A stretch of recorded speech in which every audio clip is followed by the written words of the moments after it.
Ora então, olá a todos. Este é o episódio 10 do Sexta-feira a 13. O Sexta-feira a 13 é um podcast semanal que é feito pelo José Coceiro, pelo Luís Sobral e por mim. Eu sou o António Tadeia.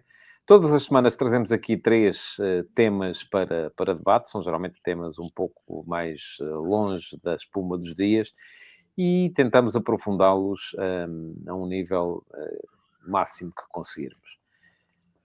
Esta semana cabe-me a mim apresentar o tema de abertura, mas antes queria saber o que é que o José Coceiro, que acaba de desligar o microfone, e portanto convém que o ligue, já está ligado, o que é que o José Coceiro e o Luís Sobral nos vão trazer? Tu não precisas dizer tudo, precisas só dizer algumas Podias não ter coisas. reparado. Podias não ter reparado. Não. Eu vou trazer o tema curto, vou trazer o Mundial de Sub-17. Já está numa fase a eliminar, uma fase mais avançada, e, portanto, gostava de falar sobre o Mundial de Sub-17 e da importância que tem para o desenvolvimento dos jogadores. E eu vou falar do João Neves. Sim, curto. Muito bem. O João Neves, curto. Não é que o talento dele seja curto, pelo contrário, é comprido. Muito bem. Eu hoje queria debater convosco, até porque creio que temos, como em quase tudo, opiniões ligeiramente divergentes. E é da divergência que nasce sempre a luz, acho eu, sempre achei e vou continuar a achar, mas queria trazer a questão daquilo que é a experiência do futebol para os adeptos e até que ponto é que nós no futebol estamos a trabalhar bem essa vertente. E há várias, do meu ponto de vista, há várias questões a debater, há várias micro-questões a debater dentro desta maxi-questão, que é a questão da experiência, que é o futebol para quem gosta dele. Porque, e quase todas elas estão intimamente relacionadas. Nós temos a questão da violência no desporto e dos problemas associados ao comportamento dos indivíduos que vão para o futebol, ou que se aproveitam do futebol, e isto foi uma coisa que teve o epicentro na Inglaterra thatcheriana dos anos 80, altura em que, aliás, eu lembro-me perfeitamente das tentativas que foram feitas em Inglaterra pela primeira-ministra Margaret Thatcher e pelo ministro dos Desportos que ela tinha na altura, que era o Colin Mohinyan, de impor um cartão do adepto, que foi coisa que também foi tentada em Portugal e creio que tanto num lado como no outro com o mesmo grau de sucesso, isto é, zero. Eu sou daqueles que acha que os adeptos, para irem ao futebol e para serem responsabilizados pelas suas ações, não têm que ter um cartão do adepto, têm o cartão de cidadão, que é aquilo que nos responsabiliza a todos nós como cidadãos para aquilo que temos que fazer, até porque o cartão do adepto, do meu ponto de vista, estigmatiza um bocado aquilo que são as pessoas que vão ao futebol, que têm que ser automaticamente membros desta ou daquela facção. Vai-nos, tanto o cartão do adepto como a introdução das chamadas zonas restritas.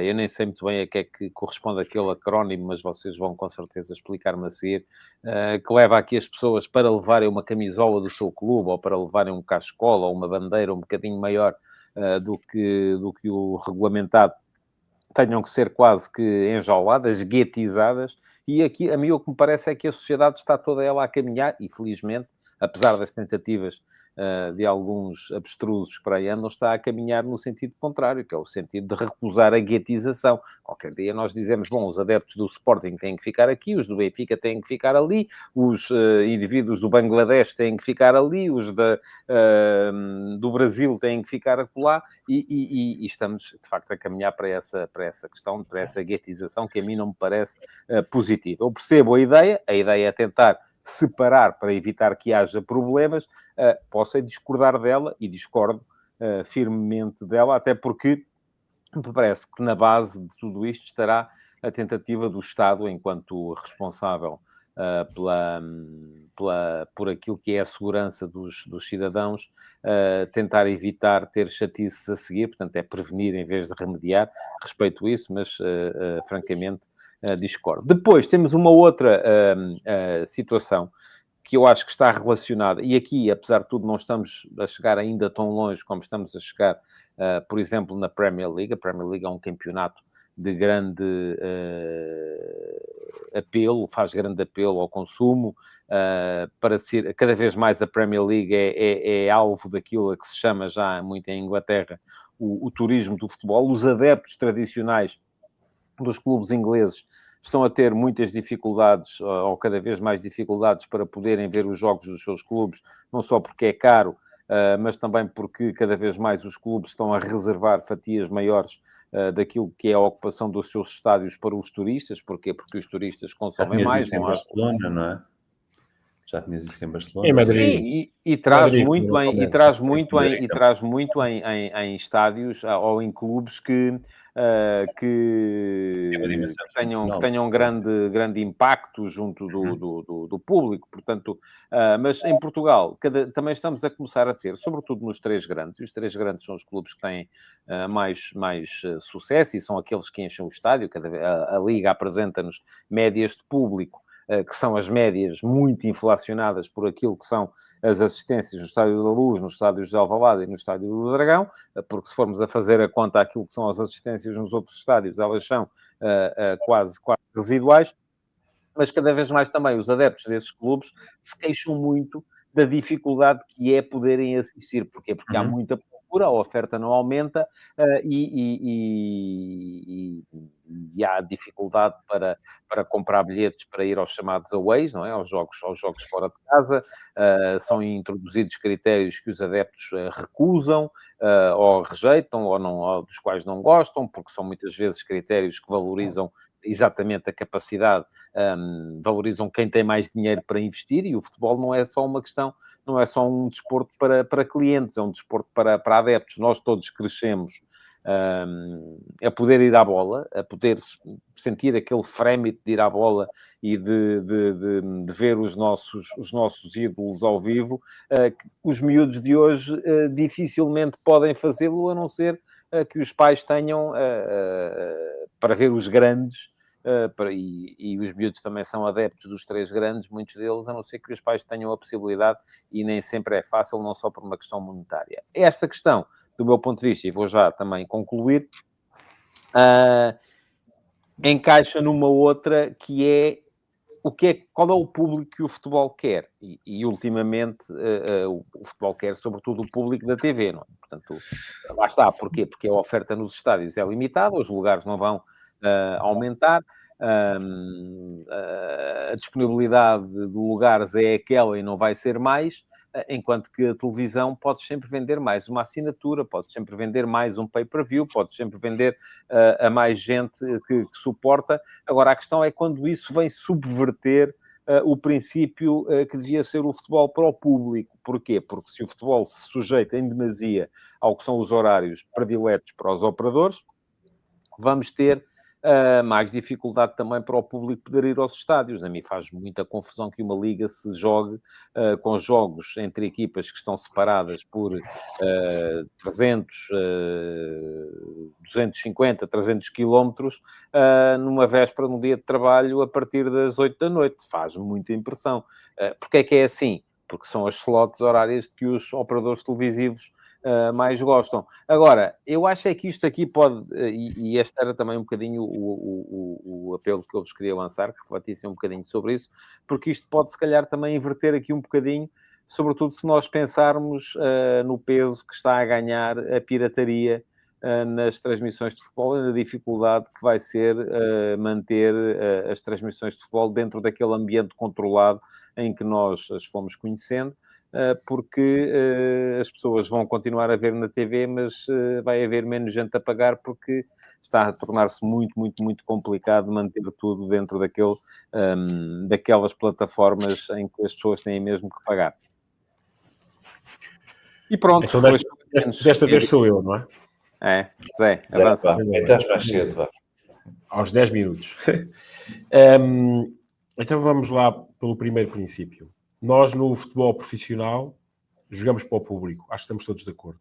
Portanto, nós, é um entretenimento, mas nós jogamos para o público. Nós precisamos do público. Portanto, o futebol... E estamos a falar do futebol profissional, porque o futebol é muito, muito mais amplo do que o futebol profissional. Aqui estamos a falar claramente do futebol profissional. Acho que é isso que tu te referes. É a alta competição, ao futebol de alto nível, de alta exigência. E, portanto, nós partimos já deste princípio. Nós jogamos para o público, nós precisamos do público. O público dá-nos aquilo que não nos dá a TV, que não nos dá mais nada. Ou seja, as pessoas, o ambiente, dá-nos outras coisas muito diferentes e para o jogo muito, muito, muito importantes para a qualidade do jogo, para a prestação dos próprios jogadores. Agora vamos falar em algumas das coisas que tu tocaste aqui. O cartão do adepto. O cartão do adepto não pode servir para controlar o adepto. Portanto, eu sempre achei isso desde o início um erro. Ou seja, tu, quando tens um cartão de cinema, tu gostas de cinema, vais ao cinema, tu tens o cartão de cinema não é para te controlar que tu foste ver o filme A, o filme B ou o filme C. Ou para te obrigar a ver o filme na fila E, D ou F. Não interessa. Tu podes ter descontos pelas tuas presenças nos estádios de futebol, podes ter vantagens. Portanto, o cartão de adepto, para mim, devia ter uma filosofia completamente diferente. Não é aquilo que se propôs no início, que era quase um controle, nomeadamente a nível das claques. As claques é uma outra questão. Mas há aqui uma coisa fundamental. É toda a questão emocional. Tu não tens, no estado de entretenimento, tu não tens a questão emocional que tens no desporto. E que, nomeadamente, tens no futebol. E, portanto, é preciso haver controle, porque tu não tens as pessoas suficientemente, vamos lhe chamar, educadas, disciplinadas, para poderem conseguir ver jogos de futebol juntos. A não ser que o estádio seja todo da Seleção Nacional Portuguesa ou da Seleção Nacional Inglesa e não esteja mais ninguém dos outros, seja só lá um bocadinho e não haja grandes misturas. Pronto. Posso discordar ou não? Só discordar uma coisa rápida, porque eu acho que não tem nada a ver com a emoção, Zé. Acho que a emoção acho que não é a palavra certa. Tem a ver com marginalidade. Portanto, tu não tens problemas num estádio de 65 mil pessoas, tu não tens problemas com 64 mil. Não concordo. Eu já vi gestores de topo, do melhor que há em Portugal, a chamarem nomes aos árbitros, a insultarem-se. Já vi eu nas tribunas. Não estamos a falar disso, não estamos a falar disso. Não, estou a falar dessa emoção toda. Estou a falar de outras coisas. Isso sim, mas não estou a falar disso. O cartão de adepto, isto vem na sequência do cartão de adepto. O cartão de adepto vem para controlar as pessoas, não veio para controlar 1000 pessoas. Sim. Pronto, mas não veio com a intenção, de dar às pessoas um bónus, um prémio. Não, você vai ao futebol todas as semanas. Não, vai com o princípio que aquelas pessoas não deviam estar no estádio. Ponto. Ou seja, pronto, então se temos que as punir, vai expuni-las e sem receio nenhum. Não se faz de conta que não existem as coisas. Ok? Não podem estar... Pronto, não podem estar no estádio. Qual é que é o critério para essas pessoas serem as ovelhas ranhosas, vamos lá dizer assim, dos estádios? Os que não podem entrar. O critério é a lei civil. Portaram-se mal. É a lei civil. São identificáveis perante a lei enquanto cidadãos, não precisam de um cartão de adepto do clube A, B ou C. Não. É mais complexo do que isso. Desculpa só se calhar depois o José pode continuar. Porque quando isso nasce, creio que por volta de 2017, creio eu, foi uma altura, foi antes da Alcochete, mas a Alcochete aconteceu a seguir. A Alcochete acontece no verão de 2018, creio eu. Havia muitas ameaças a árbitros, aqueles episódios de ir aos sítios onde os árbitros treinavam. Portanto, o ambiente era esse na altura. E foi criado uma outra coisa. Queres acreditar que isso nasce de forma espontânea, esse ambiente, que são pessoas que são marginais e que de repente lembram-se de ameaçar os árbitros ou de invadir academias para baterem os jogadores? Há tudo. Tu viste recentemente... Espera aí, deixa-me só dizer isto. Viste recentemente Estes são episódios, mas infelizmente há 1000. Eu estou a lembrar deste, não sei porquê, lembrei-me. Ali no Campo Grande, um carro foi incendiado por 2 claques. Portanto, aquilo não foi planeado. Não houve ninguém que dissesse, vão lá fazer aquilo. Aquilo é o que é. E é disso que eu estou a falar. Aquilo podiam ter morrido pessoas. Não morreram, não calhou. Mas já morreram noutras coisas. Portanto, não houve ninguém que dissesse, vocês agora vão se pegar ali uns com os outros. Não, é a natureza daquilo. Nós sabemos que aquilo existe. E a natureza é aquela. Portanto, na altura, foi sugerido também criar um observatório contra a violência. Porque o que acontecia, vou tentar falar isto rapidamente, é que quem tratava dessas coisas era o IPDJ. E o que acontecia é que o IPDJ não tinha vocação para aquilo. Então foi criado um organismo próprio, que ainda existe, felizmente, e que presta contas do que faz. E o que nós vemos é o número de pessoas que estão impedidas de entrar em estádios aumentou exponencialmente. Não porque antes não houvesse razões para elas não entrarem, mas porque ninguém fazia nada. Portanto, de repente alguém começou a fazer alguma coisa. E eu acho que o futebol tem que fazer alguma coisa. Eu não convido para a minha casa pessoas que eu não quero que estejam na minha casa. E, portanto, o estádio é a casa do futebol. E não precisam do cartão das visitas à casa do Luís Sobral. Mas as pessoas pagam. Precisam. Sabes porque é que precisam? Eu vou só calar-me a seguir. Não, porque já estás a falar, que é diferente. Eu sei, mas vou-me calar esta parte, porque senão depois ficar mais complicado, acho que assim é melhor. Já percebi. Tu tens que saber quem é aquela pessoa. Tu, para entrar no estádio, não precisas mostrar o Cartão de cidadão e registro criminal. Está bem, é uma maneira. Mas não é prático quando tu estás a fazer controle, António. Aquilo E o cartão do adepto é prático? Era um cartão. Mostras um cartão. Não é o registro criminal. Mas não podes é mostrar outro qualquer, não é? Sim, mas a maneira como tu legalmente usas ou podes emprestar, ou mostrar, ou dar o cartão de cidadão é diferente. Um cartão de adepto é um cartão de adepto. Tu mostravas o cartão e entravas ou não Neste entravas. momento, Luís, sócio de um clube... Só para enquadrar isso. Força. Neste momento, um sócio de um clube com um lugar comprado pode dar o cartão a um amigo, para esse amigo ir ao... Só estás a... Isso faz. E é legal. E é legal. É permitido. Não é uma coisa ilegal. É legal. A palavra não é legal. É os clubes... Antigamente era o cartão de sócio que não se podia dar. Agora pode-se dar o lugar de bancada que se tem, pode-se passar o cartão. Os clubes decidem que sim. Mas deixa-me concluir. Sim, força. Porque eu estava no raciocínio do António e consoante os parâmetros que o António tinha levantado. E, portanto, eu reforço que, na minha opinião, sim, há aqui uma questão emocional e há exemplos que deviam ser dados e que não são dados. No caso da falta de bilhetes, etc., estes grandes clubes de sócios, como vocês citaram, o Barcelona, o Real Madrid, ou os 3 grandes clubes portugueses, os seus adeptos com cotas em dia são muito superiores à lotação dos estádios. Aliás, viu-se agora nas eleições do Benfica. O Benfica tinha muito mais adeptos a poderem votar, e não foram votar todos, não é? Foram votar um grande número, mas não foram votar todos, do que a lotação que o estádio tem. Pronto. Portanto, nós não vamos conseguir nunca ter bilhetes para todos os sócios, para todos os adeptos. Isso não está em causa. Agora, isso não significa que não possa haver outro tipo de política, nomeadamente nos chamados jogos fora, nos jogos em que são os grandes que têm uma taxa de ocupação muito maior. E estou a falar no caso do México e Portugal, não estou a falar exatamente em Inglaterra, porque a Inglaterra é diferente. E nós podemos, de facto, fazer muito mais. E aí sim, joga-se com os horários de TV, mas isto já vem há muitos anos. Aliás, a esse respeito, Zé, já agora aproveito para querer saber a tua opinião sobre a tal limitação dos 5%. De nós, acho que são 5%. Nós limitarmos, e lá está, eu percebo perfeitamente que os clubes de dimensão mais pequena não queiram jogar em casa contra os 3 grandes e ter o estádio colonizado por adeptos do rival, mas a mim faz muita confusão que depois não haja muita gente à procura de bilhete que não consegue comprar e o estádio esteja vazio. E não é um erro. Em muitos sítios, sim. Eu acho que isso é absurdo. Claro que é absurdo, porque se o estádio puder estar cheio, já te disse. E é estúpido do ponto de vista económico. Eu estou para e não só económico, é económico, evidentemente, e também é um espetáculo em si, não é? Do ponto de vista do espetáculo e do resultado do espetáculo.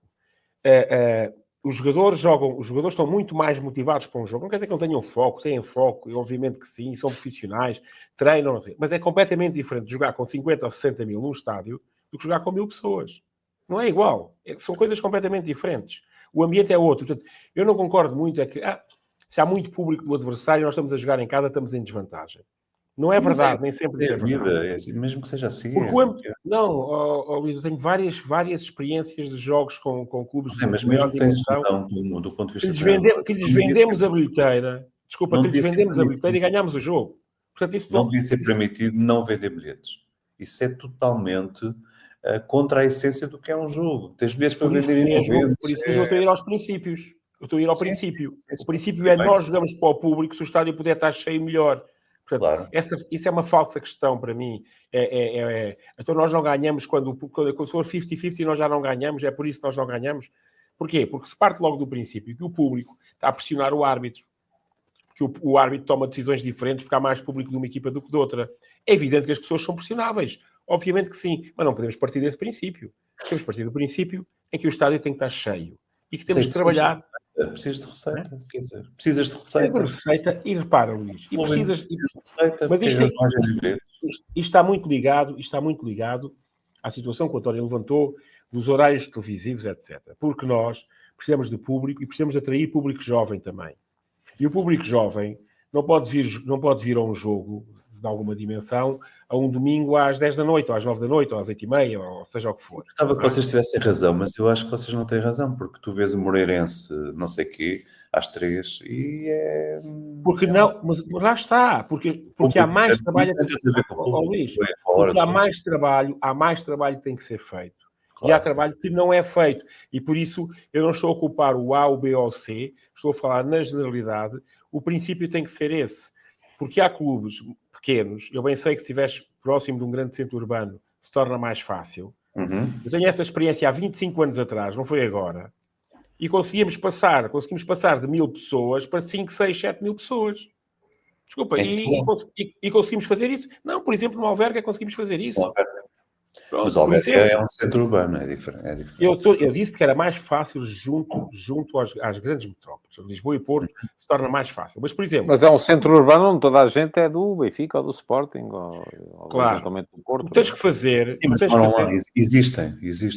Mas podes fazer campanhas em que os bilhetes não sejam caros. Por exemplo, uma campanha para o Banco Alimentar, em que tu possas entrar com 2 quilos de arroz. Tu consegues fazer alguma coisa fantástica, tens pessoas no estádio, não ganhas muito dinheiro numa primeira vez, mas vais ganhar alguma coisa. Mas ganhas... Tu tens uma repercussão, tens um impacto numa campanha que faças. Nós fizemos isso. Tens um impacto na campanha que faças, que junto dos teus patrocinadores tu vais buscar algum dinheiro. Porque eles próprios querem estar contigo. Porque estão com uma causa justa, estão com uma causa boa. Portanto, há mais formas de ir buscar dinheiro sem ser exclusivamente pela bilhética. Agora, é preciso, de facto, trabalhar em conjunto. E não desta forma. Portanto, eu discordo, eu acho que de facto, a televisão só tem a ganhar com o estádio cheio. Os jogos são melhores, a televisão tem melhor produto. Portanto, agora, e só para não me alongar mais, essa solução, e o caso português é um caso muito sui generis, a solução passa por um trabalho conjunto entre todos os clubes. E não é só por esperar que, com a chave de distribuição das receitas televisivas, que se consiga resolver o problema, porque não se vai resolver o problema só por aí. Uhum. Eu falava só, se calhar, daqui duas coisas. Uma, continuando a falar dos horários. Portanto, há alguém que compra os direitos, que neste caso é a Sport TV, mas não interessa. E, portanto, os jogos não podem ser todos às 3 da tarde, embora a Sport TV tenha vários canais, porque se forem todos ao domingo às 3 da tarde, tu tens uma sensação que o que tu pagaste não vale nada, porque tu, na verdade, só consegues ver um jogo. Por exemplo, podes fazer zapping, mas, na verdade, só estás a ver um jogo. E, portanto, o que é tentado é colocar os jogos em 3 horários, portanto, 3h30, 6 e 8h30, o que dá 6 jogos. Portanto, 3 ao sábado, 3 ao domingo. E mais ainda um é preciso... à segunda e um à sexta. Depois ainda é preciso colocar os outros jogos. Portanto, eu olhando... Os outros três, exato. Eu olhando para o... Nunca falei com o Nuno sobre isto, mas se estivesse no lugar dele era o que eu faria. E, portanto, haver jogos à sexta-feira, ao sábado e ao domingo às 8h30, parece-me... Ou às 8, acho que 8h30 agora... Acho que é normal, não vamos conseguir fugir disso, mas também não podemos dizer que não há jogos às 3. Há jogos às 3. À sexta não faz sentido, à segunda também não, mas o jogo o horário das 6 é um horário ótimo, mesmo no inverno. É um bom horário, portanto... Eu não acho... acho que o domingo à noite e a segunda à noite deviam ser horários off-limit. Sim, a segunda, mas a segunda... E mesmo os jogos à sexta e ao sábado à noite devia haver um esforço para que fossem entre equipas que estão minimamente próximas. E eu acho que sim. Olha, estás a falar com uma pessoa que fez isso por causa da Liga 3 e depois do futsal, do feminino, no Canal 11 durante vários anos, que era eu, com o Lucas, que era o diretor de competições, e é um puzzle, e com o Pedro Sousa, que era o diretor do canal. Pode ser fácil. É um puzzle complexo, porque, bem, quando vais para o pavilhão é mesmo muito complexo, porque muitos pavilhões depois têm jogos de handball, basquete, não dependem só de ti. Mas tentávamos isso. Por exemplo, se havia um jogo às 11 da manhã, Claro que muito, no futebol amador então é muito pior, as equipas não vão de véspera e, portanto, só conseguires colocar às 11 da manhã, é pá, um jogo entre o Gondomar e outra equipa qualquer, sei lá, o Valadares, do Campeonato de Portugal, ou porque eram equipas que vão ali perto, senão os jogadores vão se levantar às 4 da manhã e, obviamente, isso não faz sentido. No profissional não é tanto assim, mas também é difícil. Portanto, concordo contigo, até pensando só no lado dos jogadores, pensar nos adeptos ainda muito mais. Mas não acho que nós tenhamos um problema gigante com os horários. Eu falava só um bocadinho aqui do Brasil, que no outro dia apanhei eu até escrevi uma coisa sobre isso, apanhei uma pesquisa, uma consulta de mercado sobre quantas pessoas é que ainda não tinham ido a um estádio no Brasil, e a percentagem era 59%. E eu fiquei, não faço ideia qual seria a percentagem em Portugal, mas se calhar era parecida. Claro que eles são muito mais, portanto, quer dizer muito mais gente, mas percentualmente, se calhar é parecida. E eu fiquei a pensar naquilo, porque nós achamos, então no Brasil, achamos que todos os brasileiros gostam de futebol, pelos vistos não é verdade, e também sabemos que nem todos têm condições de ir ao estádio, isso, sabemos isso. Mas que os Luís, portugueses... deixa-me só fazer-te uma pergunta, porque eu li o que tu escreveste e fiquei numa dúvida. Estamos a falar, nunca foi a um estádio da Primeira Liga, do Brasileirão, ou nunca foi a um estádio pequeno? Sim, eu só Eu vi acho o que era dos artigo. grandes. Porque Era o que estamos aqui a falar, do profissional. Que no fundo, estamos a falar de 120 milhões de pessoas que não foram nunca a um campo de futebol. Isso. Sim. E tu achas normal? Eu não achava não normal. acho normal. Eu acho é que já foram a um campo de futebol pequenino, Não, claro, sim. Não foram ao Maracanã. Sim, claro, sim. Se nem que foram ver um Neto. Não era isso. Creio que não era isso, que a pergunta era um estádio. E uma percentagem, para pegar há bocadinho com o observatório, uma percentagem das pessoas, portanto, não dos 59, esses nunca foram, mas dos outros, aliás, dos 59, uma parte dizia que não ia porque tinha medo. E eu já vi aqui pesquisas parecidas, não recentes, mas de alguns anos, em que as pessoas em Portugal também diziam que tinham medo. E que isso explicava porque é que iam aos jogos da seleção, onde não havia medo, e porque é que não iam a jogos de clubes onde eles sentiam medo. E isto para responder à pergunta que tu fizeste no início, que é que tipo de público é que nós queremos no futebol. A minha primeira resposta seria toda a gente. Não posso escolher o meu público, ou não devo. Mas eu acho que há pessoas que vão aos jogos que estão a impedir que outras vão. E outras são muito maiores do que aquele número reduzido de pessoas. Porque, de facto, acho que não se vai a um estádio ver um jogo de clube em Portugal sem ter algum cuidado. E isso é a antítese do que devia ser ir a um estádio. Portanto, de que lado é que tu vais, se deves... Onde é que deixas o carro, se deves levar cascóis ou coisas ou não deves levar. Pronto, isso... Eu sei quanto é que se gasta para organizar finais da taça e coisas do género, para tu garantires que as pessoas não... Para responder um bocadinho também à tua pergunta, que as pessoas estão em zonas diferentes do estádio, mas não é só do estádio, é do acesso ao estádio também. Porque tu partes do princípio que se elas se cruzarem vai haver confusão. Mas eu digo a mesma coisa há bocado, com 95% não vai haver. E com 5%, não, nem é 5%, menos de 5% vai haver. E, portanto, é nesse ponto que nós estamos. E o futebol, isto não depende só do futebol. Essas pessoas, não é o único momento em que se portam mal durante o dia. Portam-se mal. Claro, por isso é que eu acho que isso não depende, não é só, não depende de todo.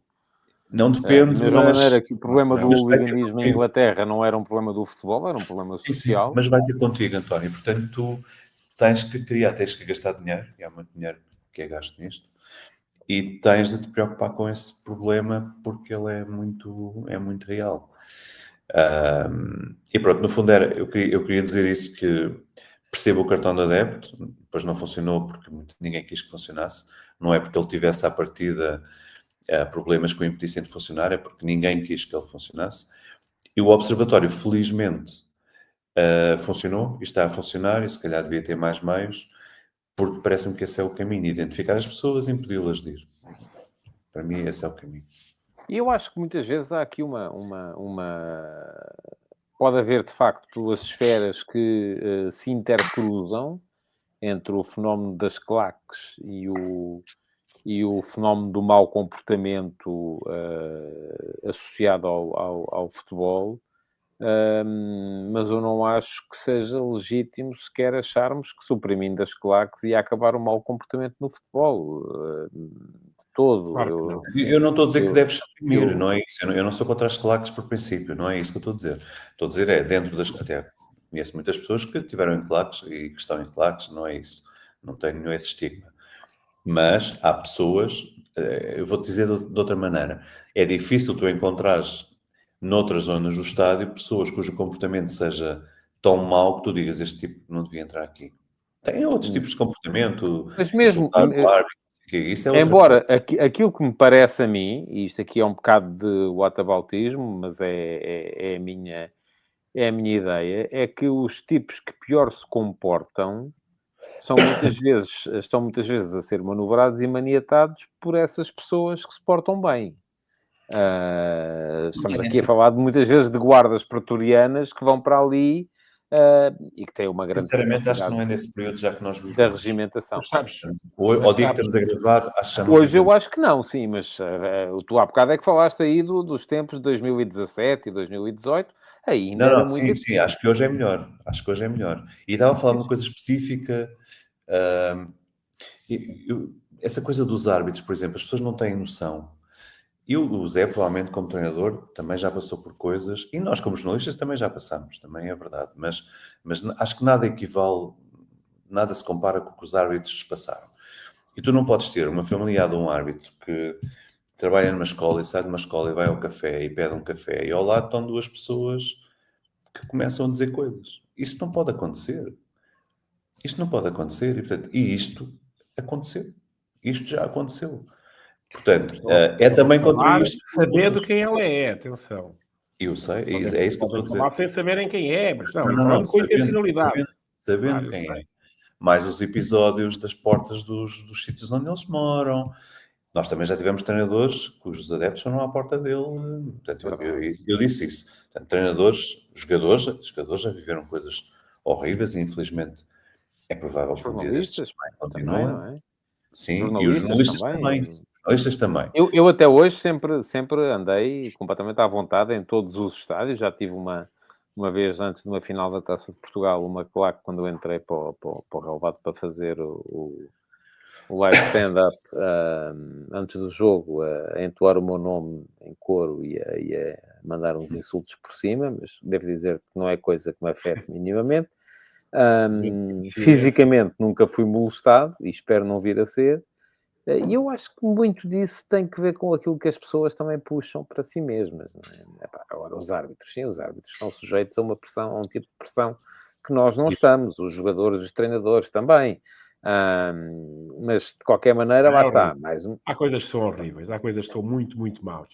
Aliás, nós basta... Se começarmos aqui a discutir as questões mais profundamente, a história das claques e do reconhecimento das claques, se entrarmos por aí, começamos logo aqui ao contrário, porque nós não gostamos nada de ser duros, de ser rigorosos, não é? Portanto, sim, mas, José, não tens que ir às claques, pá. Não tens que ir eu vou-te dar um exemplo.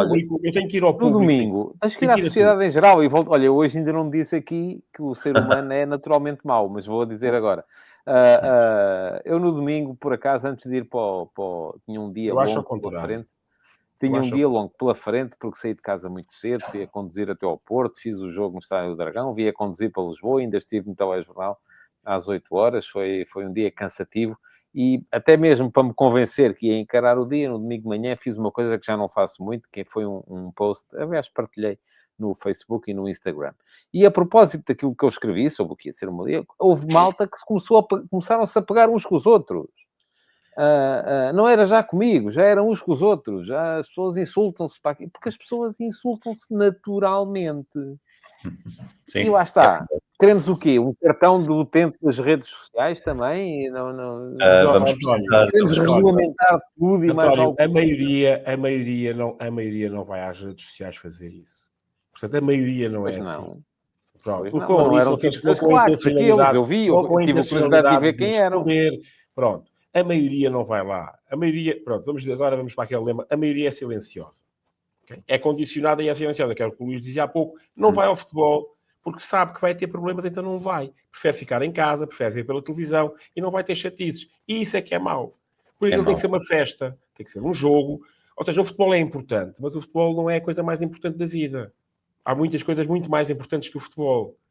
Portanto, nós estamos lá, queremos ter um bom jogo, mas é evidente que se tu tiveres as 18 melhores equipas num campeonato, os 18 melhores treinadores, tudo melhor, os melhores 18 presidentes, tudo que garantidamente um é primeiro e outro é último. Garantidamente no final do campeonato. Portanto, não há hipótese Jimmy Hagan, Paulo. Jimmy Hagan tinha uma frase muito famosa que era se meteres, eu até dizia garagistas, não é? Porque era como diziam os ingleses, mecânicos, pronto, a tradução portuguesa foi mecânicos de automóveis. Se meteres, na altura, a primeira divisão tinha 16 equipas. Se meteres 16 mecânicos de automóveis a treinar as 16 equipas da primeira divisão, um deles vai ser campeão, não é? É verdade. Claro. Isso é maravilhoso. Isso é verdade lá para ali, não é sempre assim. Portanto, e 2 ou 3 vão à Europa. Mas há um que é o último. E há uns quantos que descem de divisão. Pronto, descem de divisão, etc. Portanto, mas isso é a educação desportiva que nós não temos, não somos só nós. Mas deixa-me fazer este paralelismo, porque eu não concordo nada algumas vezes com a não é com a censura, é com alguma repressão, ou porque se pensa nas medidas com alguma repressão. Neste momento, em Inglaterra, tu podes beber álcool, não podes levar para dentro do estádio, ou não é para dentro do estádio, é para dentro da bancada. Uhum. Porque tu, já dentro, depois de teres passado com o bilhete, podes estar a beber a tua Imperial. Isto é, eu não estou a beber Imperial, estou a beber pints, não é Imperial nenhuma, estou a beber canecas, é sempre a beber. E eu ainda agora há pouco tempo estive em Inglaterra e estive a beber a minha cerveja antes de ir lá para dentro. Não posso levar para dentro do campo, porque não posso ter que poder mandar, pronto. E as coisas foram normais. E estamos a falar de jogos grandes, estamos a falar de jogos entre grandes equipas, com o estádio cheio, com um ambiente fantástico, tudo bem.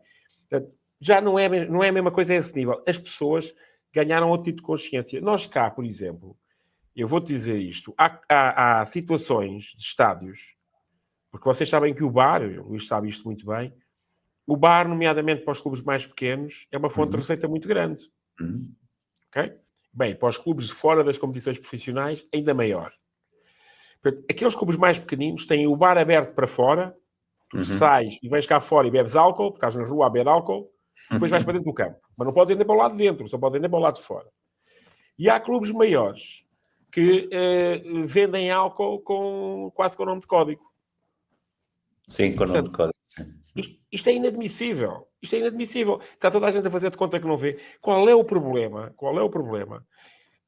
de se vender bebidas de baixo teor, nomeadamente cerveja? Veja, sim. Diga uma coisa, porque eu não sou frequentador. Nos camarotes corporate não há álcool? Aí podes. Aí podes. A legislação...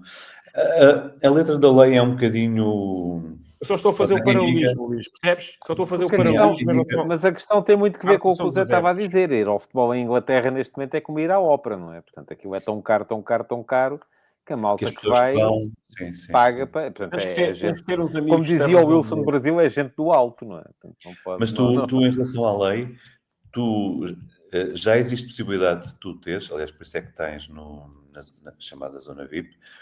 Depois, para teres em outras zonas, é preciso que o regulamento de segurança do estádio, cada estádio tem um, porque todos os estádios são diferentes, também permita isso. E se tu tiveres isso, então, se calhar, tu consegues ter. Portanto, percebe-se que a Liga já falou sobre isso. A Liga do Reinaldo Teixeira. Falou sobre isso há pouco tempo.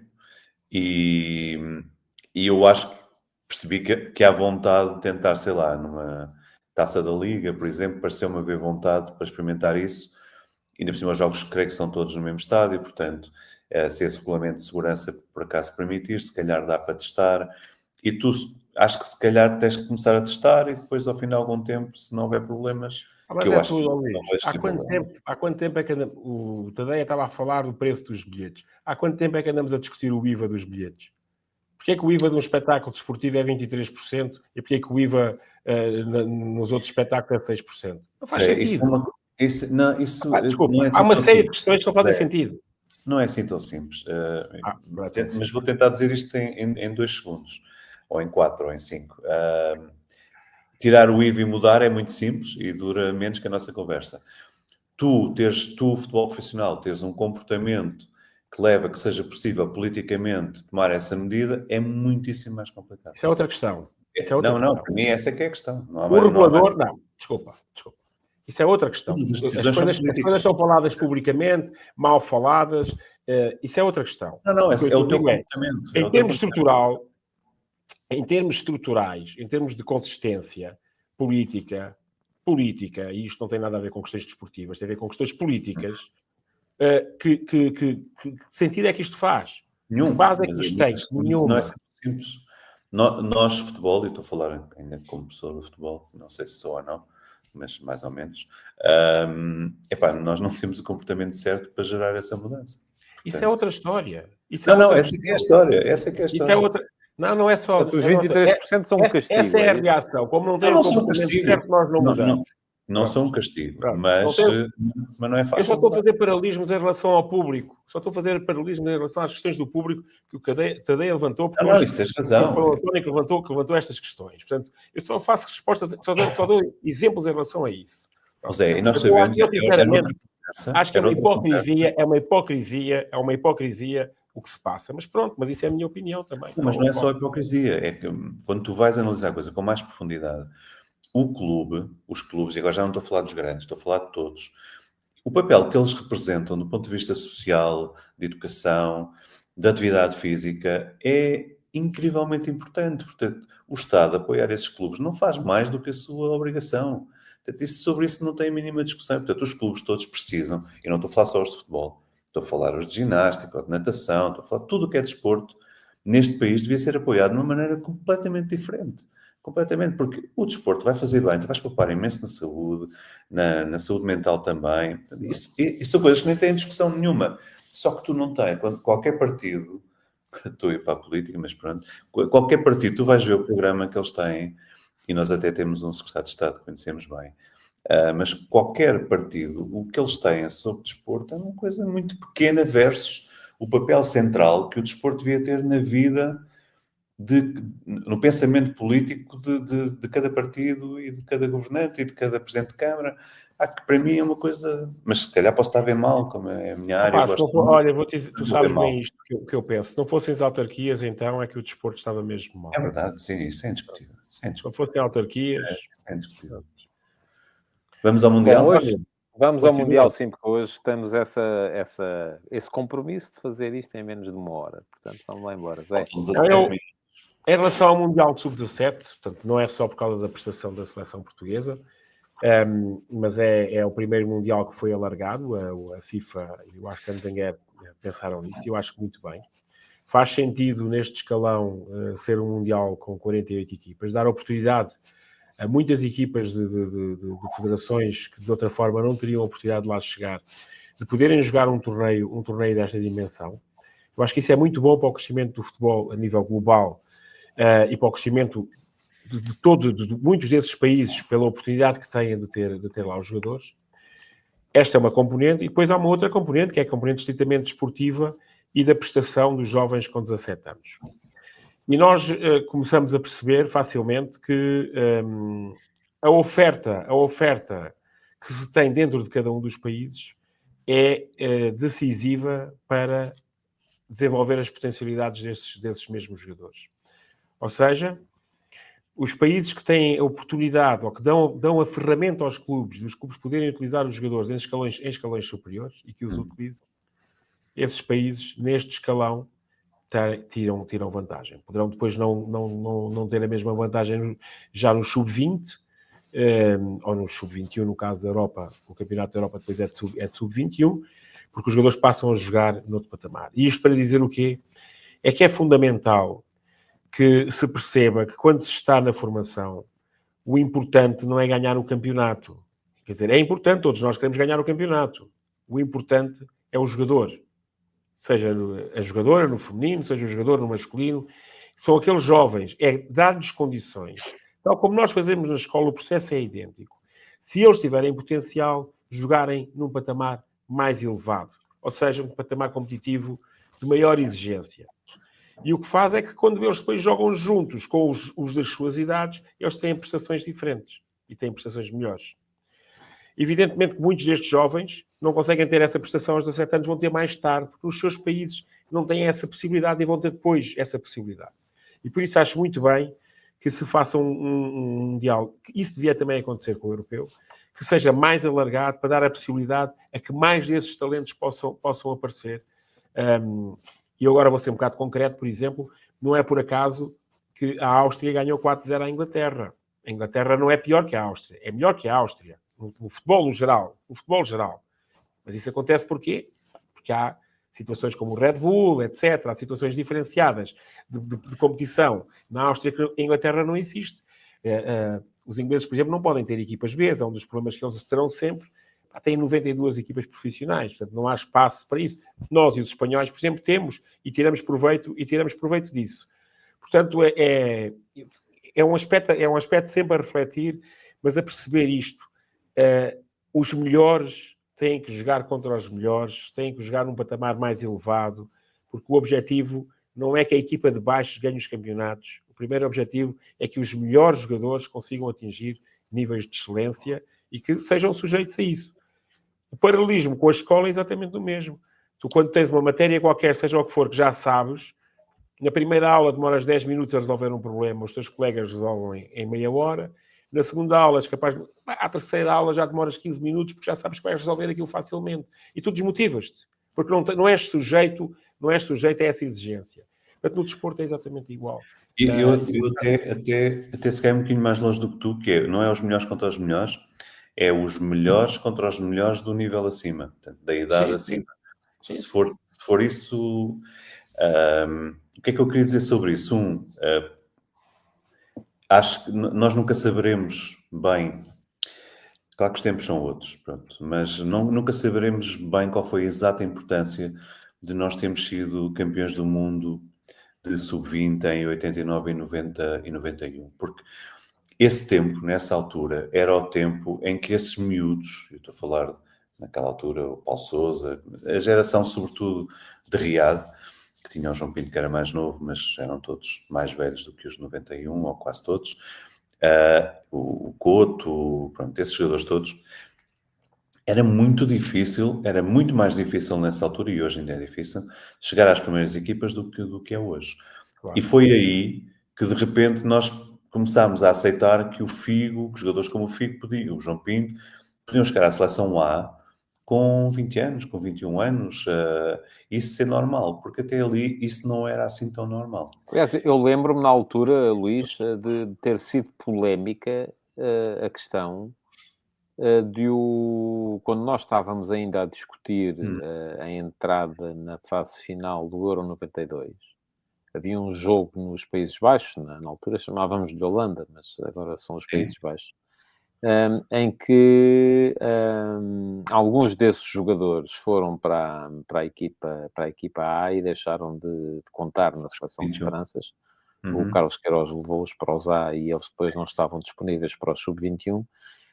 E isso foi polémico em Portugal, porque se olhava para a coisa muito mais na lógica do... Mas a equipa de sub-21, nós para o Mundial de 94, perdemos o último jogo em Itália.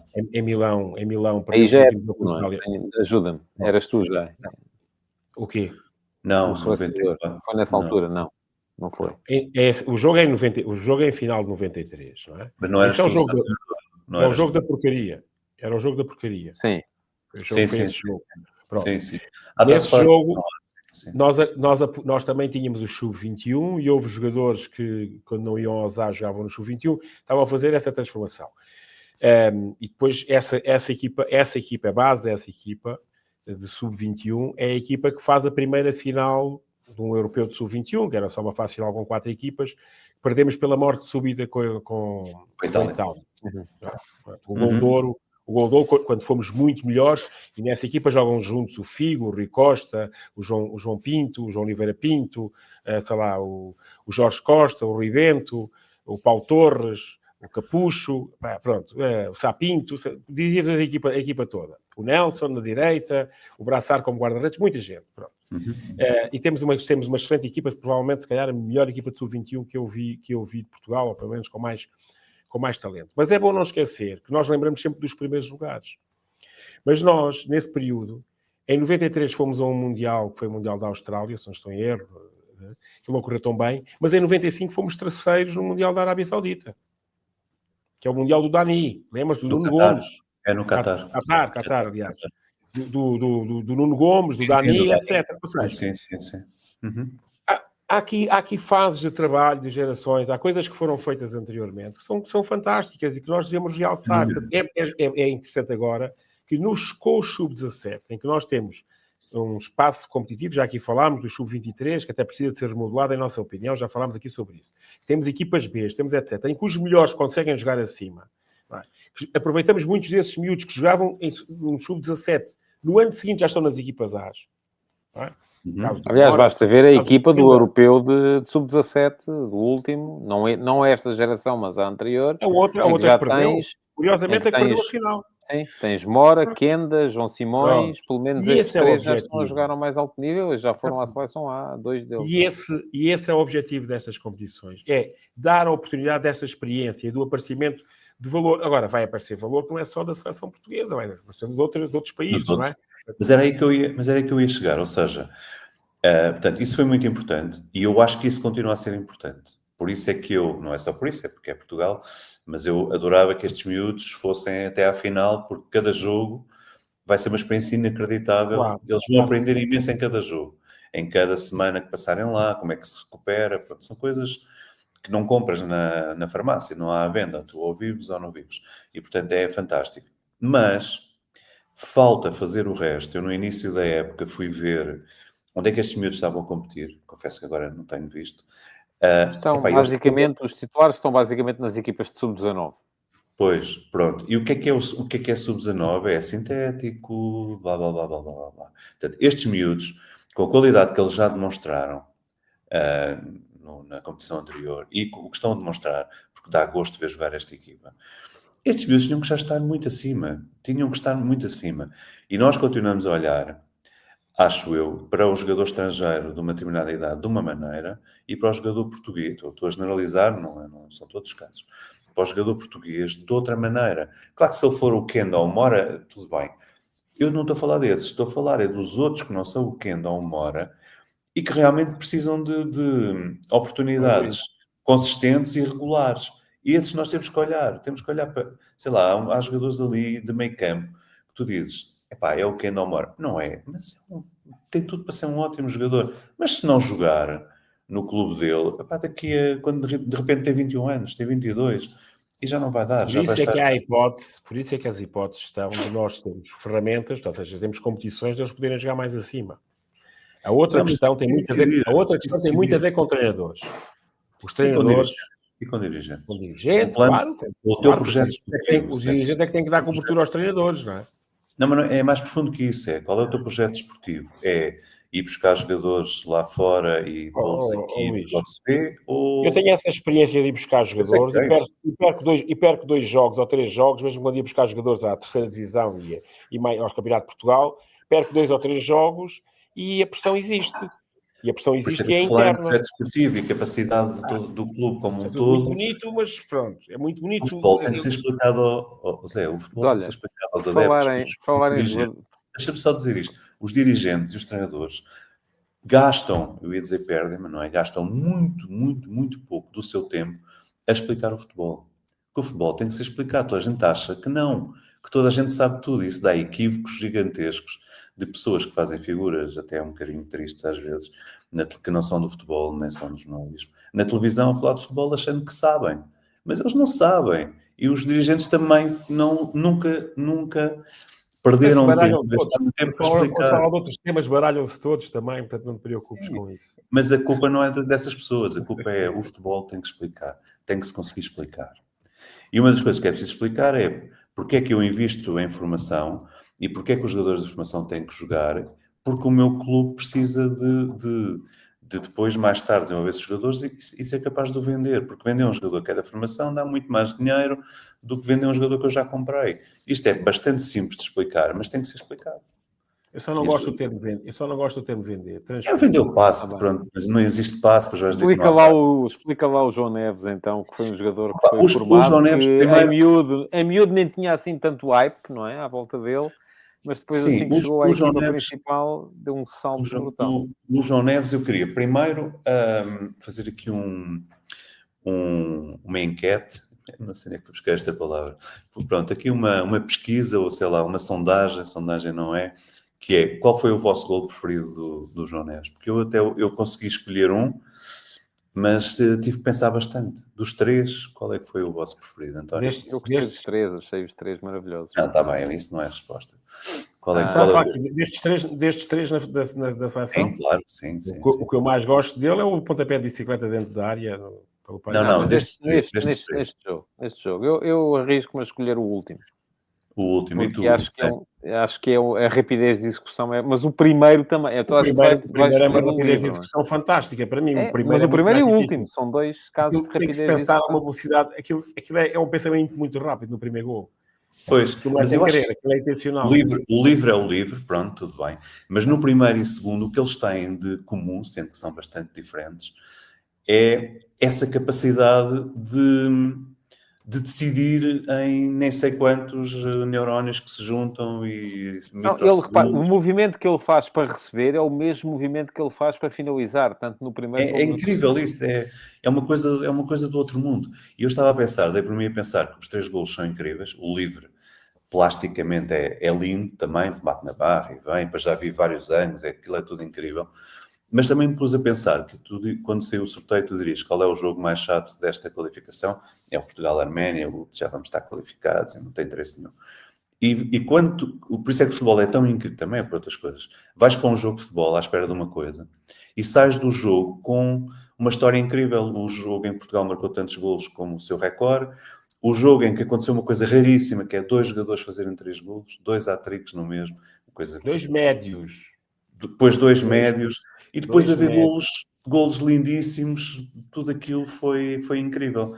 E dentro dessa história, que tinha montes de ângulos para pegar, o João Neves é, para mim, um hino a... Como é que eu vou pôr isto? À capacidade dos treinadores olharem para um jogador, vários treinadores, porque ele passou por vários jogadores, desde que começou pequenino, no Algarve, até agora, de vários treinadores terem conseguido olhar para aquele jogador, que é bastante diferente do que é o normal num jogador, e quando era mais pequenino no sentido novo, era ainda mais diferente, e terem conseguido dar-lhe a oportunidade de jogar num clube como o Benfica, de se desenvolver, e depois de chegar aos 15 anos às seleções e de nunca ter saído.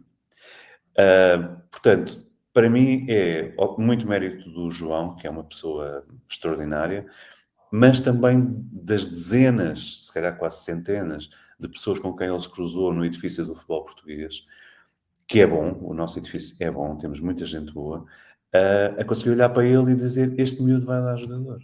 Quando, aos 15 anos, se calhar tu não conseguias apostar isso tudo no João Neves pela parte física que ele tinha. Não vais mais longe, não precisas ir aos 15, basta ir mesmo àqueles meses antes do Roger Schmidt ter apostado nele para a equipa principal do Benfica, em que ele não era sequer uma das primeiras opções na equipa do Benfica B. Portanto.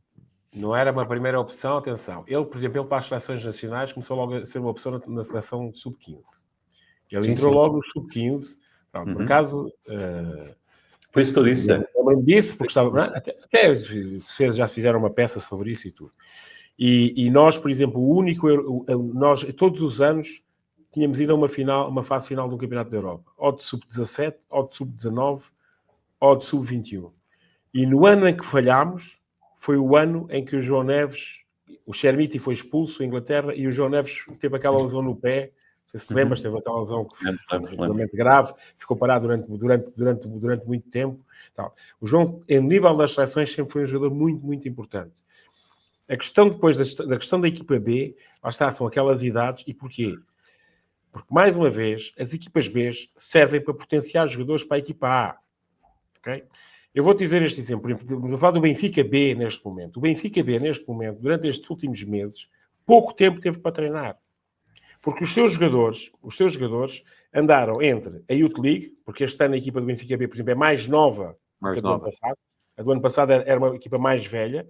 E, portanto, enquanto ias buscar aos sub-19 ou aos sub-23 para a Youth League, agora vais buscar mais à equipa B, e vão 8, 9, 10 jogadores à Youth League, e, portanto, eles não têm tempo para treinar na equipa B.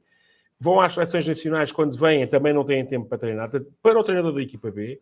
E ainda há aquela coisa da Premier League International Cup, não é? Não sei se são os mesmos que vão lá jogar. Mas eu não estou aqui a defender o Veríssimo, não é por ter sido meu jogador, nem nada disso, mas acho que é um excelente treinador, mas ele tem dificuldades a treinar, e para estes miúdos é muito importante também treinar. Portanto, sim, há aqui situações que são situações complicadas, algumas vezes que nós estamos por fora, as pessoas não estão por dentro do jogo, não sabem, e aí sim eu concordo com o Luís. Estas coisas, por exemplo, deviam ser explicadas. E não foi por acaso que o Benfica este ano teve mais dificuldades da equipa B. Por exemplo, teve mais dificuldades, mas ninguém explicou isso. Nem no processo eleitoral foi explicado. Vou lá que os miúdos ganharam, naqueles momentos os miúdos até ganharam dois joguinhos, não é? Ganharam... Eu em relação ao João Neves, deixa-me só acrescentar os meus 50 cêntimos, porque a questão do João Neves, eu acho que o João Neves tem que jogar na seleção. O problema é que o Vitinha tem que jogar na seleção, o Bruno Fernandes tem que jogar na seleção e o Bernardo Silva tem que jogar na seleção. Portanto, estamos aqui com... E eu acho que o Bernardo Silva perde muito quando é desviado para a posição que era a dele, até mesmo no City aqui há uns anos, que é aquela em que ele jogou agora também, que é de avançado direito, vamos chamar-lhe assim. Sobretudo quando temos... Eu vou fazer o elogio ao Bernardo Silva, desculpa interromper, vou fazer o elogio ao Bernardo Silva. Só um jogador grande, de grande dimensão, que sabe que jogando no meio é a sua posição preferencial, mas que se sacrifica pela equipa para jogar aberto. Não só pela seleção portuguesa, como pelo Manchester City. Portanto, só um tipo grande, de grande dimensão, é que faz uma coisa dessas. Porque se eu dizia, olha, vais tu jogar para ali, porque estatuto tenho eu é que jogo dentro. Havia muitos jogadores que puxavam do estatuto para jogarem pelo lado de dentro. E, portanto, sim, estás a ver isso nessa perspectiva e eu percebo a tua perspectiva. Um jogador que serve a equipa, com o seu talento serve a equipa, eu tenho que ficar sempre maravilhado com um jogador assim. Ainda bem. Agora a questão é, se quiseres transportar isso para outro patamar, se faz sentido pôr o jogador numa posição que não é a mais cómoda para ele, ou mais confortável para ele, ou obrigando-o a ter de servir a equipa. Sim, eu estava a pensar que desculpa, António, não sei se tinhas acabado, mas... não tinha. Então acaba que eu depois falo. Assim. Não, porque o que eu ia dizer é que nós neste momento, e eu já sei que há muita gente que depois vai dizer que todos os nossos problemas sejam o excesso de talento. O excesso de talento não é um problema, como é evidente, e nós temos ali logo à partida, e atenção, e já não estou sequer a falar depois no Rubem Neves, que também, enfim, é um jogador que, do meu ponto de vista, está um patamar abaixo, no João Palhinha, que é um jogador diferente, é um jogador que pode ser, mas estamos a falar aqui de uma quantidade de opções para a zona de meio campo que depois levam a que os jogadores tenham que se sacrificar para servir a equipa, como se sacrificou o João Neves a jogar como a partir da posição de defesa direito nos jogos da Final Four da Liga das Nações, como se sacrifica agora o Bernardo Silva a jogar aberto na direita, e lá está.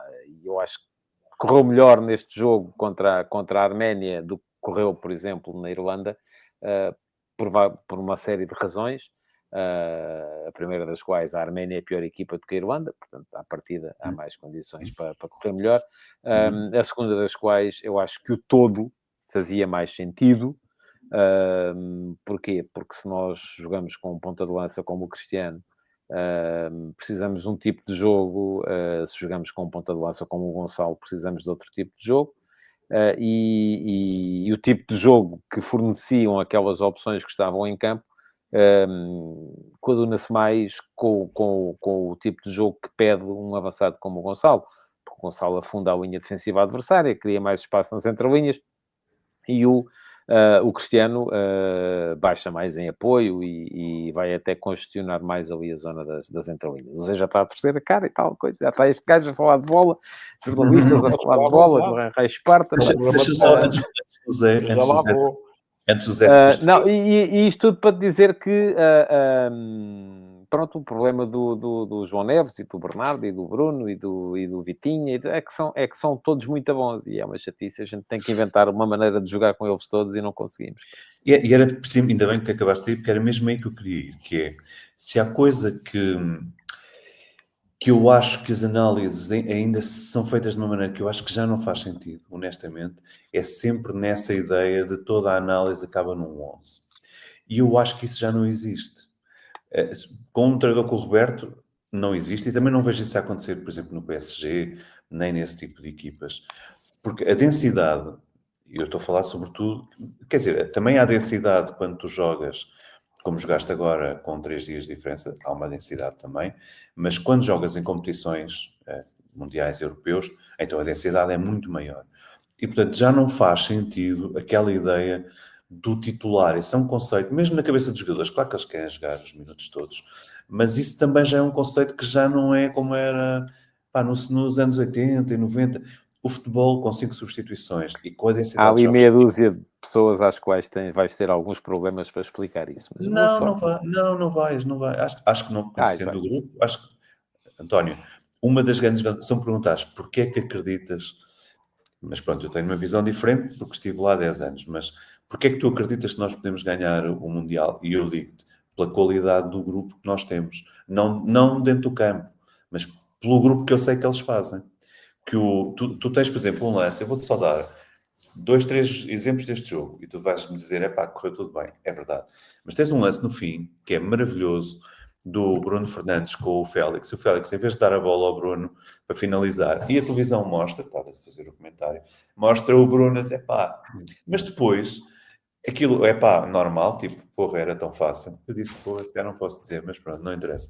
Era tão fácil que podias ter metido a bola, mas depois já ter com ele, e aquilo é o grupo que eu sei que existe.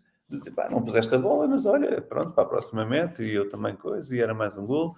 E depois tens o João Neves e o Bruno Fernandes a partilhar a bola numa fotografia incrível, porque a relação do Bruno Fernandes com o João Neves é, desde o dia em que o João Neves chega, a relação quase que o Bruno Fernandes o apadrinha. Isso é... Porque o João Neves também é uma pessoa muito fácil de se encaixar. E encaixou-se como se sempre tivesse estado ali. Mas a qualidade que existe no grupo, entre eles e com a equipa técnica, é para mim aquilo que me faz acreditar que nós podemos ser campeões do mundo. Evidentemente, depois também jogamos muito, mas isso há mais equipas a jogar muito. E há mais jogadores. Nós normalmente esquecemos sempre que os espanhóis jogam muito, os franceses jogam loucuras e têm muitos jogadores, os alemães deram agora não sei quantos, à Eslováquia, que nós nos vimos com dificuldade para ganhar, portanto, os outros também jogam. A gente normalmente esquece que os outros também jogam. Mas se me acho que é por isso. Essa história... Até agredimos adversários por paixão. Essa história da Alemanha... em caso de violência doméstica.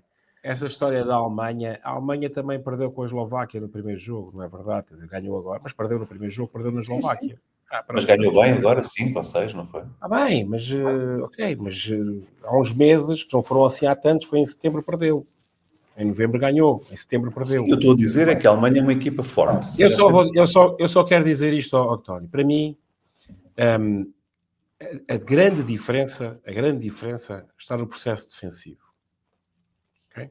Eu podia estar aqui a falar dos 9 golos, marcámos 9 golos, dizer, não tem nada a ver com isso. A grande diferença para mim está no processo defensivo. Por exemplo, os 2 jogos com a Irlanda, a grande diferença foi o processo defensivo. Não foi o processo ofensivo, foi o processo defensivo. Tu dizes, mas temos que corrigir e melhorar coisas no processo ofensivo? Claramente que sim. Sim, ofensivamente fomos maus nos 2 contra a Irlanda, é verdade. Não fomos bem maus. A questão é, em alguns momentos... O momento em Olha, o Bruno Fernandes explicou isso maravilhosamente no final do jogo da Irlanda. O momento em que o golo acontece, tu disseste, não há nunca oportunidades de golo, tudo bem. Mas o momento em que o golo acontece condiciona o jogo a seguir, ou não acontece. Pronto. E o jogo em Alvalade, eu disse isto, houve muita gente que não concorda, e claro, eu respeito que não concordem. Foi talvez dos jogos que eu vi Portugal defender melhor. Defender contra aquela equipa. Defender tão alto como Portugal defendeu. Eles não tiveram um pontapé de canto. Um pontapé de canto. Não conseguimos fazer com a Hungria. Também é uma equipa, são equipas, mas por exemplo, já não conseguimos fazer na Irlanda. Na Irlanda já não o conseguimos fazer. Na Irlanda, permitimos transições atrás de transições. Mas eu concordo contigo, essa é que é a diferença, Zé, porque se tu continuas 0-0 no jogo da Irlanda, tu estás sempre mais perto de ganhar. Mas Claro quando tu levas os golos... claro que é diferente. Não interessa. Só estou a dizer, para mim, a grande questão está no processo defensivo. Agora, é evidente que depois este número vamos ser campeões do mundo. Eu vou-te dizer, isto começou ainda com a equipa que foi ao Qatar. Não foi agora que isto começou. Nós temos essa ambição de ser campeões do mundo. Não nasceu há 2 meses. Quando entrou... em 2002. Em 2002 íamos ser campeões do mundo. Era. Sim, em 2002 ganhávamos tudo e foi o que aconteceu na Coreia. Bem, mas o Roberto entrou em janeiro de 23. O objetivo, um dos objetivos, sempre foi o Campeonato do Mundo o objetivo é esse. Sempre foi, não é de hoje, sempre foi. A questão é, há mais equipas. Nós temos bons jogadores, temos boas soluções. O que é importante é nós termos mais soluções. Ou seja, não jogam 2 ou 3, há problemas com 2 ou 3 e nós temos mais soluções. E o grupo sente que tem soluções. E sente que se aquele jogador que não joga, por exemplo, neste momento, o Nuno é provavelmente o melhor lateral esquerdo do mundo, não é? Porque quando vem para dentro, ele já não é lateral esquerdo. Ele joga por fora, joga por dentro, joga como central, joga onde quiserem jogar. O Nuno é um jogador... E o Paris Saint-Germain tem os dois laterais lesionados, não é? Porque o Hakimi do lado contrário é uma coisa... Talvez os 2 melhores do mundo, não é? Pronto. Por isso é assim. Há muitas equipas com muito bons jogadores. Há jogadores decisivos, mas há jogadores que são muito importantes e quando eles não estão, se houver soluções para ele, isso dá uma confiança ao grupo fantástica. Portanto, nós acreditamos que, ok, era melhor que ele estivesse, mas ele não está. Paciência. Nós vamos arranjar soluções. E isso hoje, Portugal, de facto, tem mais jogadores. Mas isso tem muito a ver também, por exemplo, com o número de jogadores que jogam na Champions. Os nossos jogadores jogam a um nível muito elevado. Porque se isto fosse há 30 anos atrás, a jogarem no Campeonato Português constantemente, nós íamos ter outro tipo de problemas. Os nossos jogadores jogam num patamar mais elevado. Os nossos jogadores trabalham com treinadores de excelente nível. Ou seja, porque há uma coisa, eu acho que disse isto aqui no último programa. Ter o conhecimento do jogo, conhecer o jogo, é algo que nós não nos esquecemos. Por isso, há pouco, realcei a questão do Bernardo, que eu acho que é alguém que entende muito bem o jogo e entende muito bem as necessidades da equipa e aquilo que tem que fazer naqueles momentos. E isto não se esquece. Agora, depois a tua condição física pode ser melhor, pode ser pior. Se não estiveres tão bem, tecnicamente também não vais estar tão bem. Estas coisas vão se... Agora, o conhecimento do jogo, não. Esse está lá sempre. Portanto, e hoje o que se sente é que os nossos jogadores têm um maior conhecimento do jogo. Sentem-se mais à vontade perante todas... Agora, só nós é que somos bons. Nem pensar nisso. Só dizer uma última coisa. Há muitas equipas boas. Devemos ter tempo para falar sobre isso, mas este Mundial vai ser...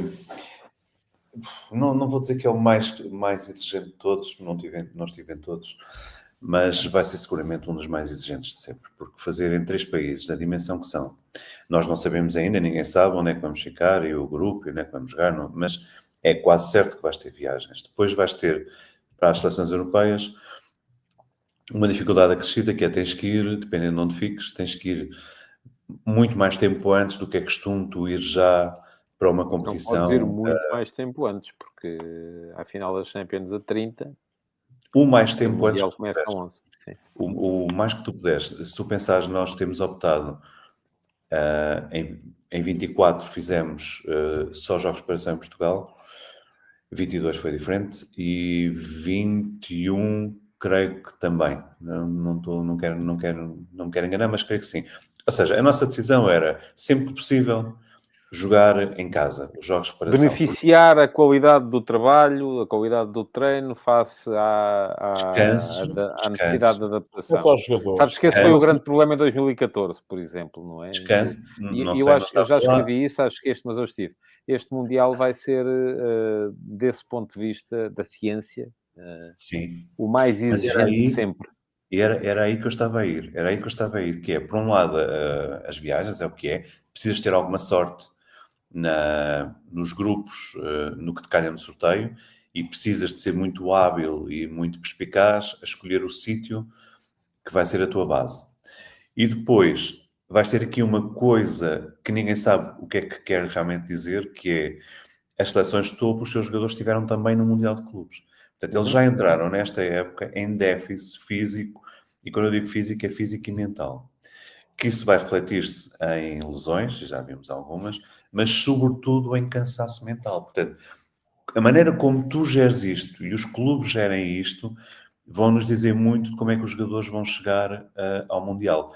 E, portanto, eu não me surpreendia se as seleções do nível médio, que têm menos jogadores a um nível top, se tiverem uma boa capacidade para estar juntos e para trabalhar mais tempo, que possam chegar lá e surpreender numa primeira, segunda fase. Um bocadinho como Marrocos fez no Qatar.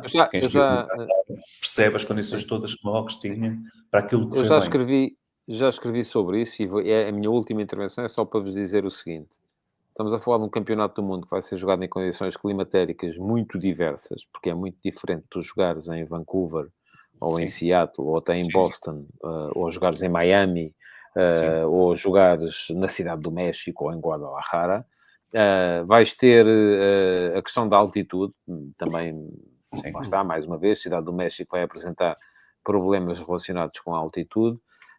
E, curiosamente, na semana passada, o Anthony Berry, que vocês conhecem seguramente muito bem e muito melhor do que eu, porque trabalharam com ele, ou foi adjunto do Martínez e está agora com o Tuchel na seleção de Inglaterra. O Berry deu uma série de entrevistas, falou a quase todos os jornais ingleses, precisamente a explicar exatamente e detalhadamente, que é uma coisa que eu acho que faz falta. Vocês podem argumentar que nós não temos média com capacidade para discutir esse tipo de coisas. Eu até aceito em alguns aspectos. Mas explicar detalhadamente o que é que a Inglaterra vai querer fazer para combater as dificuldades deste campeonato do mundo no plano da ciência. E, por exemplo, 2014, para Portugal foi um desastre. Eu estive lá e recordo perfeitamente que a nossa seleção, e na altura, creio que foi quem era? Não, era o professor Henrique Jones, não me lembro se era o professor Henrique Jones, o nosso responsável. E eu, na altura, lembro-me de ter feito a seguir àquele primeiro jogo contra a Alemanha, que nós fomos atropelados em Salvador, e falei com uma série de metodólogos do treino para tentar perceber o que é que estava ali a acontecer, porque lá está, nós privilegiamos precisamente aquilo que é a qualidade do trabalho. Nós fomos trabalhar para Campinas. Porquê? Porque, e a teoria é muito simples de explicar. Se tu tens um microciclo de 5, 6 dias, e nesses 5, 6 dias estás 4 dias a trabalhar e tens um dia em que tens jogo, e depois tens um dia de recuperação e estás mais 3, 4 dias a trabalhar, o mais normal é tu quereres beneficiar as condições em que fazes o teu trabalho, para conseguires treinar, para conseguires ter treino de qualidade. Mas depois corres o risco de é como a questão da adaptação à altitude. Cada vez mais as equipas deixam de fazer aqueles mini estágios de adaptação à altitude e hoje em dia chega-se à conclusão que o melhor mesmo se vai jogar a La Paz, e aqui há tempos o José Peseiro explicou-me isso também, num trabalho que fiz sobre isso.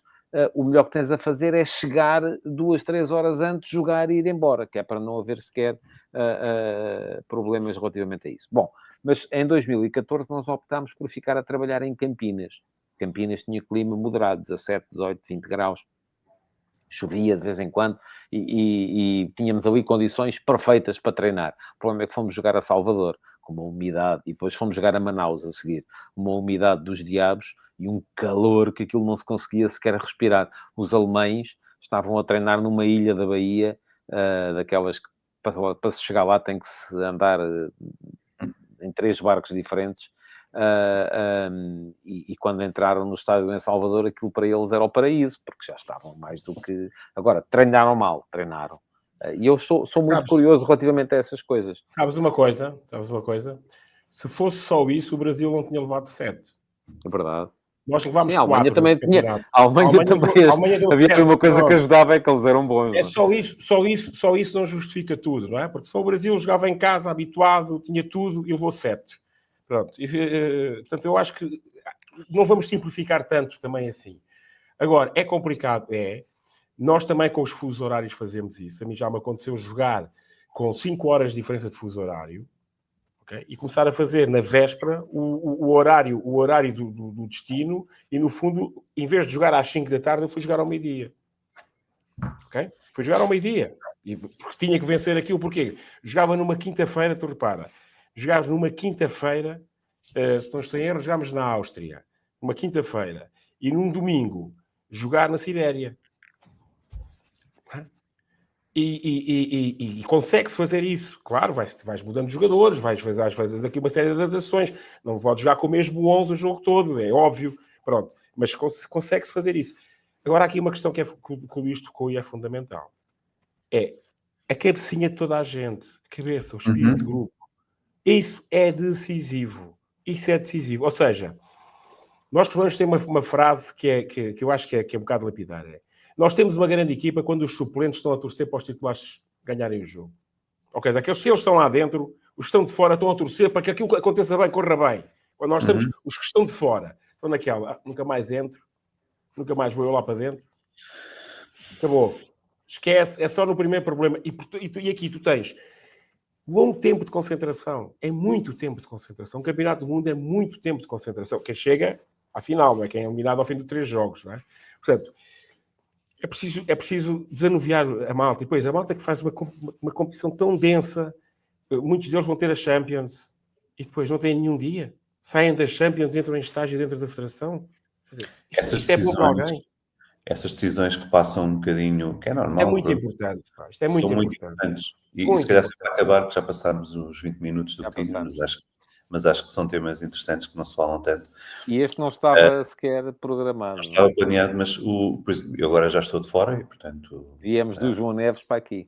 Só observo, mas reparei que o Roberto, por exemplo, passou todo o Mundial de Clubes nos Estados Unidos e, portanto, o que é que ele esteve a fazer? Esteve seguramente conhecendo, a ver os estádios, a ver os campos de treino, a ver a mentalidade, a ver quem são as pessoas, a fazer contactos além dos que ele já tinha, porque isso ajuda. E também, pelo que li nos jornais, não sei se é verdade ou mentira, mas imagino que seja verdade, Portugal em março irá jogar no México e nos Estados Unidos. Acho que não é oficial, mas já vi notícias desses países.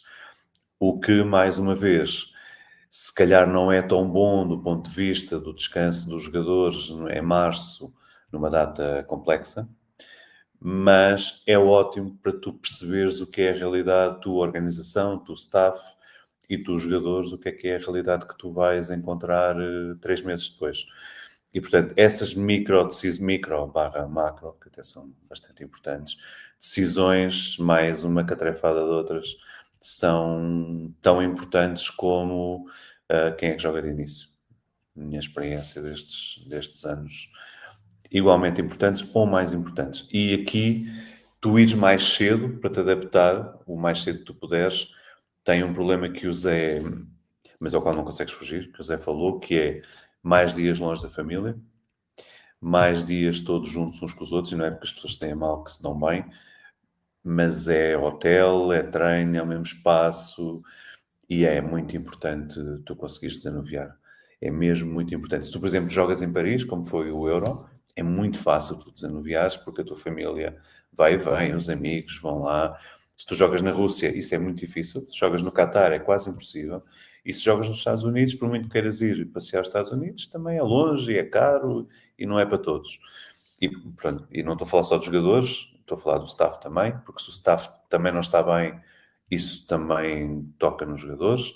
E, portanto, o Roberto, por exemplo, no último europeu, fizemos uma coisa na Federação que nunca tinha sido feita, que é as famílias, fizeram-se coisas com as famílias que nunca tinham sido feitas.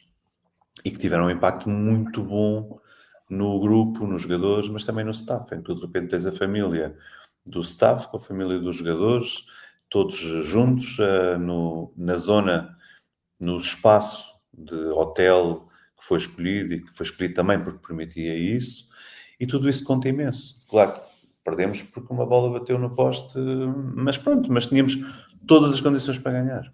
Todas, não faltava nada para ganhar. E é isso que tu tens que sentir sempre quando vais para uma competição, é que, epá, não é por... a bola pode bater no poste, a gente sabe, mas o resto nós temos tudo.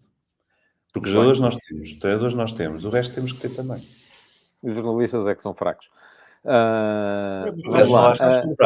Tens um sentimento de perseguição, meu Deus. Eu acho que muitos dos jornalistas bons estão em cargos de chefia e, portanto, já não vão... Bons, quando eu digo bons, não é bons, é bons / experiência, com mais... Temos que fazer ao contrário, pôr os maus a mandar e os bons a trabalhar. Não é isso que eu digo. O que eu chegar é que são poucos, António, são poucos, percebes? Sabes uma coisa, António, antes de concluires é assim, é uma coisa que é negativa, sim, e que se deve explicar, o Luís há bocado estava a falar em explicar, deve-se explicar. Antigamente havia muito mais conversas entre os jornalistas connosco, com os treinadores. Havia mais tempo. Muito mais coisas, conversávamos, não havia desconfiança, não havia tanta, havia desconfiança, mas não havia tanta desconfiança como há hoje. Portanto, isto também é uma coisa que se tem que passar, porque esta história do digital e de escrever a notícia rapidamente, já está no digital, tem que dar antes do outro, etc., também faz com que perca a relação humana, a relação de nós podermos conversar livremente, ou seja, eu sei que estou a falar com alguém e que ele não vai publicar, que ele não vai estar a aproveitar constantemente, e eu hoje já não sei, eu hoje tenho as minhas dúvidas em relação a hoje, se eu vou dizer alguma coisa, ele não vai aproveitar para depois publicar. Olha, o que eu tenho para te dizer sobre isso é que tudo o que tu dizes aqui é publicado. Eu sei. Eu aqui sei. Antes do programa não é. Mas olha, não sabem o que é que eu estou a fazer. Há tanta coisa que não sabem. Não sabem se eu estou a trabalhar para algum clube, se não estou. Portanto, há tanta coisa que não sabem. Enquanto se eu estivesse publicamente como treinador de um clube, eles sabiam todos. Assim, não sabem nada. Pronto, vai.